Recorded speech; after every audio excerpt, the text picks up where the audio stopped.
You're listening to Up the Turnpike with hosts Mitch Anderson and Matt O'Leary.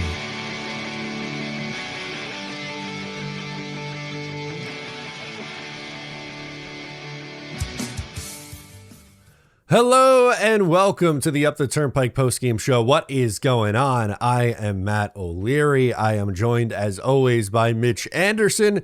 Mitch, late night hockey, which means early morning record for us. How you doing? Dude, the game went till 1 o'clock last night. I did not make it. Hand up till 1 o'clock in the morning.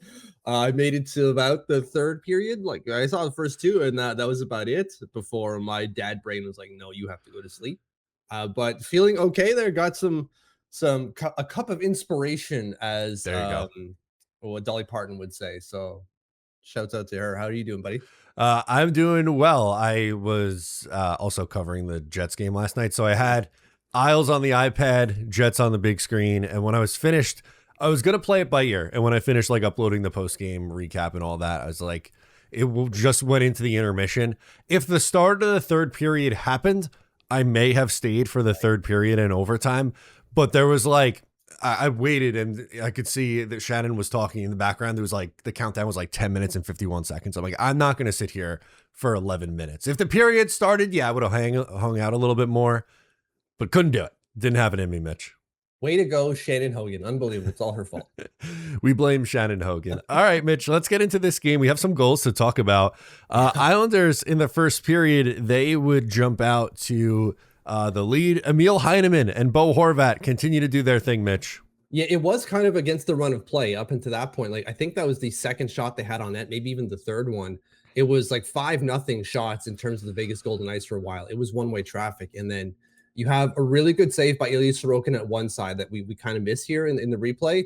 And then that pass by Bo Horvat. First off, Heineman hits him and then keeps going, finds the pocket, and what a snipe. Absolute laser.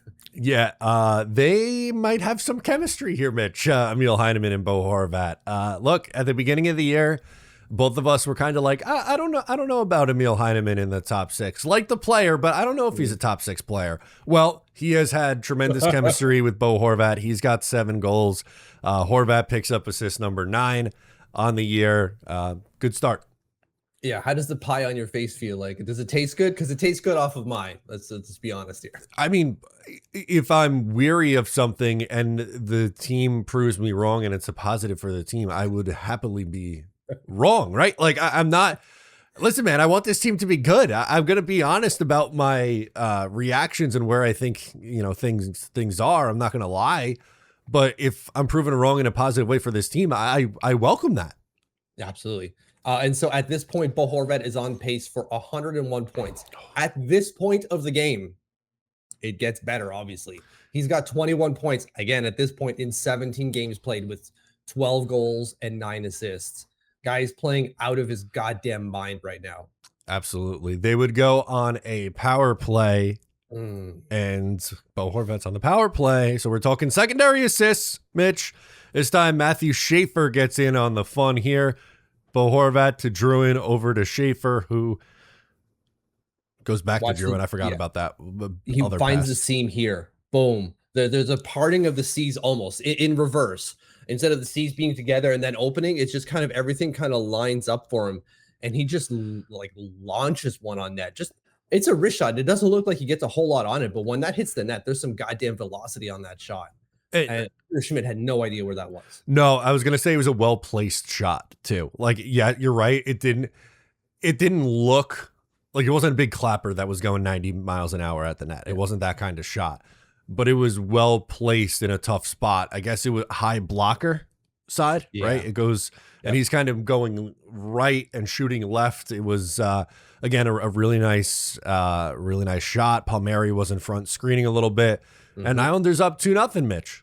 Yeah, and it's just, again, excellent shot. The worst thing you want to see is a goalie, high blocker side, because you can't get up quickly enough, whereas if you've got the glove, it's easier to go up type of thing. But still, now Bo Horvat gets a secondary assist, but still on pace for 106 points. Holy shit. I don't know. I don't think he makes 106 points, but the fact that he's even on that pace in and of itself is ridiculous. Yeah, through a pretty decent sample size now at this point, right? Yeah, We're getting 17 really, games. yeah, we're getting really close to 20 games, which is, roughly the quarter mark of this season. So, Yeah. love that for Bo Horvat. Please continue to score buckets of goals and rack up buckets of points. 2-0 after the first period. Shots were Mhm. 10-6 in favor of Vegas. Islanders capitalized though on their 6 shots. Mitch, we'd get a late goal here in the second period by Shea Theodore, and I see that you're making the face. Why are you making? I know why, but I want you to tell the audience why. I thought it could have been challenged. We said that on the Discord when we were watching the game live. So PS, sign up to our Patreon and you get access to our Discord channel where we're talking about Islanders all the time. And great stick work from Shea Theodore first off to get it towards the net. Like watch how he dances around just about everybody in the Islanders sweater. And then he gets in front of Ilya Sorokin, he jams it in. And on our initial watch, we all thought like he looks like he pushes Sorokin's Bad. pad in. That's what we thought. The Vegas, I watched the replay from the Vegas perspective, and they too are like, kind of looks like he pushes him in. But the Islanders don't challenge. And I thought that was kind of a wasted opportunity. What do you think? Yeah, I'm going to play spoiler here. Sure. They would challenge a goal later in this game. I think they had a better shot at this one being goalie interference than the one they actually challenged. I think so too. Right. Do you think it was just kind of where this game was? Like they were winning 2-1 at the time, like why challenge it? Whereas the other one is they would start losing 3-2 with, only 9 minutes left to play. Right. And third period, like it was a higher leverage play. I get it, right? Like I understand why he did it, but just if you were to isolate without the context of where they were in the game and what the score was, just isolated play, this one to me was more goalie interference than the other one. But also at the same time, which Will in Discord rightfully pointed out, nobody in the world knows what goalie interference is. It's a crapshoot. It's 50-50 shot every time. Pretty much. Pretty much. So that was at 18:56. So Islanders take a 2-1 lead into the third period. That lead would quickly evaporate, Mitch, as Tomas Hertl ties up this game 2-2. Yeah, the Golden Knights were doing a really good job the entire game of getting pucks to like the low slot, just in front of Ilya Sorokin and causing havoc here. And you're seeing like a couple of shots. One goes off of Sorokin, and then Hurdle's able to bounce back the rebound, and there's nothing Sorokin could do about it. He stops the first one. There's only so much you can do. Again, like the Islanders needed to figure out a way throughout this game to kind of close out exactly that area of the ice. They just were struggling there. Can Pulock lift a stick in that moment? I mean, right? Because at one point during the game, is it Heineman? The Islanders kind of do the same thing. I think it's in the second period. Heineman gets a really good opportunity right in front, fed by Bo Horvat, but I forget what defenseman. It may have been Hannafin for the Golden Knights, is able to lock up Heineman's stick, and he's not able to get good wood on that attempt, and Akira Schmidt is able to make the stop. We aren't able to do the same type of play. You're absolutely right. Can we please tie up a stick for the love of God? No, it just feels like they make things harder, and like kind of similar scenario that we'll talk about on the third goal, but not a whole lot that Sorokin could do. And I know we have more to talk about, right? There's 3 more goals that we have to mention in this game, but I felt like I want to mention this now. The stats aren't going to show it, but I thought Ilya Sorokin actually played a good game. Yes. He made a ton of big saves in this game. He was fantastic. He's absolutely fantastic in this game. I don't know what the save percentage is, but I assume 3 goals on 29 shots. It's just below 900, is it not? Yeah, it is below 900. We'll read it when we get there in the stats, but this is one where it probably should have been one of those like 2 goals against games instead of 3. And I think we would have felt a little bit better against about that performance, but it's just sorry, go ahead. He still stopped 2.4 goals above expected. Okay, that's what I was curious about, was what some of the expected goals numbers were. So that's 3 good starts in a row then. Yeah, 5.41 goals, expected goals for the Golden Knights in all situations, and of course he only allows 3. So that's huge. 2.41 goals above goals saved above expected is absolutely phenomenal. I see you typing. I assume you're going to Money Puck as well, right? To see where he ranks. Yeah, is that what you were pulling up? Or are you going to do it quicker? Yeah. You Okay, know what number it is? Give it to me. 5. He's 5th in the league for goals saved above expected at 8.9. Okay, I mean, that is a quick rise into the top 10 because he was around like 30th in the league not that long ago. Yeah, there's a lot in the mushy middle of like +1 to -1 and like that 2-goal differential. It's a big log jam of goalies there, but he quickly, as you said, went from below -1 to well above +1. And that's really over the last 3 starts where all this has happened. So he's doing the goddamn thing. Yeah, you're absolutely right by pointing out his play today. So let's talk about it. Riley Smith would end up scoring, and they challenge this for goalie interference. It does not get called back. But we'll kind of watch the visualization here. And Kyle Palmieri, who comes into the play late, looks like he got pushed into Ilya Sorokin, maybe. And that's why Patrick Waugh challenged. Yeah, 21 on 21 violence here. And violence is really a strong word to use. I forget who 21 for Vegas Howden is. Howden, yeah, screw that guy. Anyways, he's just making a play to the puck, and he kind of gets into Kyle Palmieri's way. There's nothing malicious there. There's nothing really there. You watch the replay again and you're like, I guess you can call that for goalie interference, I suppose. But there's nothing really there, and it's well outside of the crease. So I don't. That's clear why they lost. It definitely did impact Ilya Sorokin, though. He was trying to go right to left, and Palmieri being there clearly impacted his ability to go left. Not saying that like definitely goalie interference has to come out of that because it was his own player. And as I mentioned, I thought the first one had a better chance of coming back than the third one, but clearly did impact the play. And Vegas is up now 3-2. Yeah, I think the bigger issue for me is, can we not friggin' protect the portion of that, the front of the net? And what the hell is Riley Smith doing there wide open all alone? How the hell does that happen? Yeah, I'm going to pull it up one more time to look at this visualization. You have, Boquist kind of just gets stuck in no man's land a little bit there. It was a little bizarre.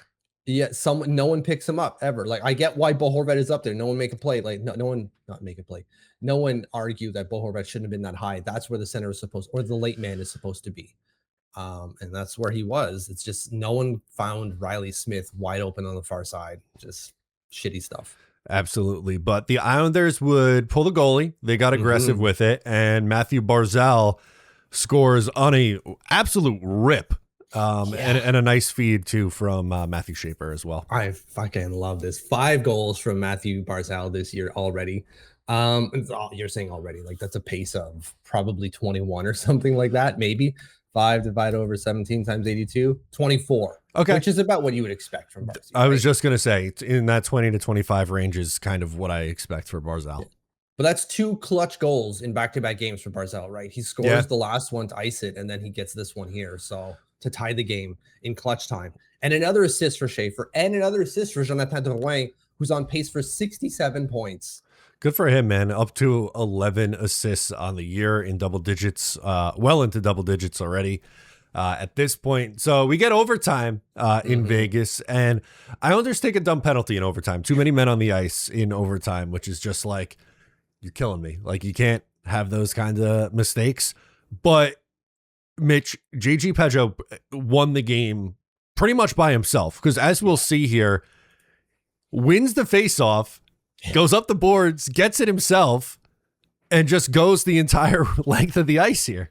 Yeah, I liked his comment too. He's like, we're in Vegas, right? So I'm just going to play the odds. So he took his shot and it friggin' went in. It's basically exactly where Emil Heineman scored his goal to open the game. Yeah. Almost the same thing. Like Kira Schmidt having a real hard time blocking those shots from the high slot far side. And the far side, exactly. It's just literally the opposite as he's on the right side shooting to the far side over here where Heineman was going this way and shooting to the far side over here. And both worked and the Islanders win. Yeah, huge, man. That's 3 wins in a row in this road trip, baby. Yeah, if they get one more point over the next 4 games, they reached what our expectation would be. Hopefully they do more than that now. But quick turnaround. They're back in action later tonight against Colorado. Who's won? What is it, 5 in a row I saw earlier? It was at least 4. Did they win a 5th? Okay, yeah, they did. Yeah. So they've only lost in regulation once. Well, the Devils didn't lose at home before the Islanders came to town, so maybe changing things. We are streak breakers, baby. All right, let's go into the game stats and then the box score. Game stats: shots on goal 29 for Vegas, Islanders 24. Face-off percentage 56.6% for the Islanders, 43.4 for Vegas. JG Pajot had the game-winning goal, so now I am going to go and look at what his face-off percentage was, 61.1. Another night over 60%. It's every night, Mitch. It is every night for this guy. You absolutely love to see that. Islanders 1 for 5 on the power play. The Vegas Golden Knights were 0 for 5. Pretty good special teams night as well for the Islanders. Islanders still 17th, is it, in power play? Sorry, 20th at 17.9%. That's where I got it mixed up, but almost up to 18% now, which is, getting there. get there Slowly. Penalty kill has been better over the last little bit, but they're only 14th in the league. I shouldn't say only. That's okay. 14th in the league at 80.4%. That's fine. Yeah, and I have to mention, too, they didn't allow a power play goal against, and they scored a shorthanded goal in this game, too, the game winner from JG Pajot. So very good night for the special teams. Penalty minutes were 10 a pop. Hits 22 for Vegas, 9 for the Islanders. Block shots 14-12, Islanders with more. Vegas had more giveaways, 12-7, and Islanders one more takeaway, 3-2. Like the last couple of games, at least the last two, we've noticed that the giveaways and takeaways favor the Islanders. So you have 15 kind of turnovers, if you will, unforced or forced by the Golden Knights to the 9 of the Islanders. That's a +6 differential in favor of the Islanders. Again, like that's good puck management, and good puck management leads to success, obviously. Absolutely. Let's do our ice times, Mitch. Who leads the way for the New York Islanders? I want to say it's Bo Horvat because his line was really good today. Matthew Barzal's was not. I'm going to be honest with you. That would have been my guess as well. Bo Horvat was second at 22-19. Matthew Barzal played 24-27. Okay. I guess maybe Patty wanted to get him going. Yeah, and I mean, he did end up scoring a goal in this game. Just the 1 point. Bo Horvat had 2. Druin had 2. Druin was third in ice time. The least. Ooh. I'm going to say it's Casey Cizikas. I'm glad that you said it because it's correct, but 6 minutes, 47 seconds for Casey Cizikas. And Maxim Siplikov, not much higher, 7 minutes, 30 seconds. Yeah, and my guess was going to be between those two. I mean, some of you at home might say, like, well, why didn't you say Callum Ritchie? At one point, I forget where it was. It may have been halfway through the game, maybe a little bit earlier than that. I noticed when the fourth line was out there, Callum Ritchie started taking the draws. So they moved him to center from the wing on that fourth line. Yep. And so to me, that in and of itself, like, you're probably going to be out there a little bit more. He was playing on the power play. They had 5 power plays. So that, I think, was going to be the edge. And clearly it was. He played 9 minutes, 15 seconds. So not a ton. They actually had 4 players under 10 minutes. Cal Ritchie, 9:15. Duclair, 9:08. Siplikov 7:30, and then Cizikas the fewest at 6:47. I guess that makes sense when you're chasing the game in the last 9 minutes, as we said. So you shorten the bench and you put your best guys out. You double shift Bo, you double shift Barzy, and then these other guys fall to the wayside a bit. Absolutely. Defenseman, what are we looking at here? Oh, defenseman. I'm going to say Matthew Schaefer leads the team in ice time by a pretty significant margin. 25 minutes and 59 seconds, so 1 second away from 26. Pulock was the next closest at 22:50. It makes sense. He's his defensive partner right now, so that checks out. Least is going to be interesting. I'm going to say Boquist just because, again, 5 power plays, so Tony D is going to get some penalty, some power play time. Adam Boquist, 11:15 is the fewest. Yeah, he was fine. He's okay. They're not going to play Travis Mitchell or anything there. He's here to play while Scotty's out. Yeah, and like about as expected. I guess we would. I don't. Fine might be a little bit on the nicer side, but as expected was what I was going to go with, Mitch. Yeah, that's totally fair. Absolutely. As for Sorokin, stopped 26-29, an .897 save percentage. But as we just said there, I don't think the save percentage is indicative of how he played last night. No, again, 2.4 goals saved above expected. It should have been a Golden Knights victory in regulation, if not for Ilya Sorokin. Absolutely. So there we go. Any closing thoughts here, Mitch? No comments as we were recording early morning on Friday. Yeah, exactly. No comments here, which is totally fine. You all have better things to do in the morning than hang out with us as we, try to wake up from the night. No, man, we'll see what happens tonight in Colorado. Not expecting a whole lot. And I think that's fine. I think at this point, we're almost playing with house money on this road trip. Yeah, they put themselves in that position, right? Like as we said, they needed 3 points over this like extended West Coast trip. They got 2 in the first game. Let's see what happens. That's kind of where I'm at. Absolutely, 100%. All right, guys, that'll do it for us in this one. Thanks so much for hanging out. I'm Matt. He's Mitch, and we'll catch you next time.